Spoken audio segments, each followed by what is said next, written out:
নমস্কার বন্ধুরা, daily life নমস্কার চ্যানেল থেকে তোমাদের সবাইকে স্বাগত। দেখো আজকে রান্নাবান্না শুরু করে দিয়েছি। আজকে মাছ ফ্রিজে আছে, কেউ খেতে চাইছে না মাছ। ডাল বসিয়েছি, পেঁয়াজ দিয়ে ডাল করবো।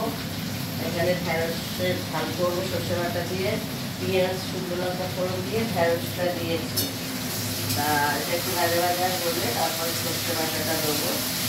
আর দেখো এখানে পটলের খোলা তোমার একটু নুন হলুদ দিয়ে সেদ্ধ করে নিয়েছি, তারপর তোমাদের সাথে শেয়ার করবো কীভাবে করবো। এই হচ্ছে আজকে রান্না। ভাত প্রচুর আছে, ভাতটা তোমার করবো মানে গরম করে নেবো। আর দেখো আমার বাপের বাড়ির গাছে কত বড় পেঁপে হয়েছে, পাকা পেঁপে। কালকে একটা খেয়েছি, আজকের এটা বাট করে রেখেছি, আজকের এটা কাটবো। কত বড় পেঁপে দেখো। আর ওদের বলছিলাম না, এই পাশের বাড়ির দিদিরা ওদের গাছের আম প্রচুর আম হয় দেয়। এই দেখো আমও দিয়েছে, আম দিয়েছে, বেল দিয়েছে। আম কতটা খাওয়া হয়ে গেছে, এই কটা আছে। এই হচ্ছে। চলো তোমাদের সাথে আবার পরে দেখা হচ্ছে। দেখো ঢেঁড়স আলুর তরকারি হয়ে যাচ্ছে। এখানে পটল ভাজা, উচ্ছে ভাজা, এখানে ডাল হয়ে গেছে। আর দেখো এই যে এখানে এইটা বসিয়েছি, শুকনো লঙ্কা দিয়েছি, এরপরে কালো জিরে দিয়ে দেবো। দেখো এতটা কালো জিরে দিচ্ছি।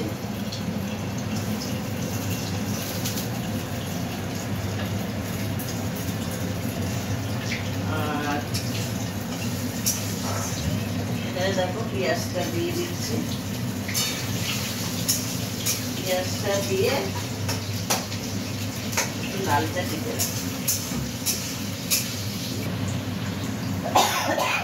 দেখো গোটা গোটা রসুন এই যে এইভাবে পেঁয়াজের সাথে দিয়ে একটু ভেজে নিলাম। গোটা রসুন, পেঁয়াজ, কালো জিরে, শুকনো লঙ্কা দিয়ে একটু করে নিয়ে এবার এই পটলের খোলাগুলো নুন হলুদ দিয়ে সেদ্ধ করে রেখেছিলাম, এইটা এবার এর মধ্যে দিয়ে একটু ভাজা ভাজা করে নেবো। ভাজা ভাজা করে নিয়ে তারপর মিক্সিতে এটাকে বেটে তারপর আরেকটু নেড়ে নেবো। দেখো মিক্সিতে ওটা একটু ভেজে নিয়ে তারপর মিক্সিতে বেটে নিয়ে কড়াই একটু নেড়ে নিচ্ছি। হয়ে গেছে দেখো। এই দেখো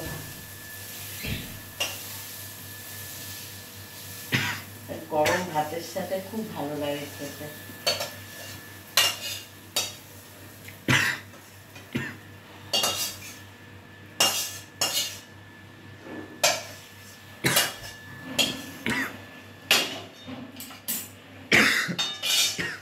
এই যে দেখো কত সুন্দর হয়েছে, ভাতের সাথে দারুণ লাগবে। চলো আজকে ব্লগটা যদি তোমাদের ভালো লাগে তোমরা লাইক করো, শেয়ার করো, কমেন্টস করো। আর যারা এখনো সাবস্ক্রাইব করবে প্লিজ সাবস্ক্রাইব করে দিও। চলো।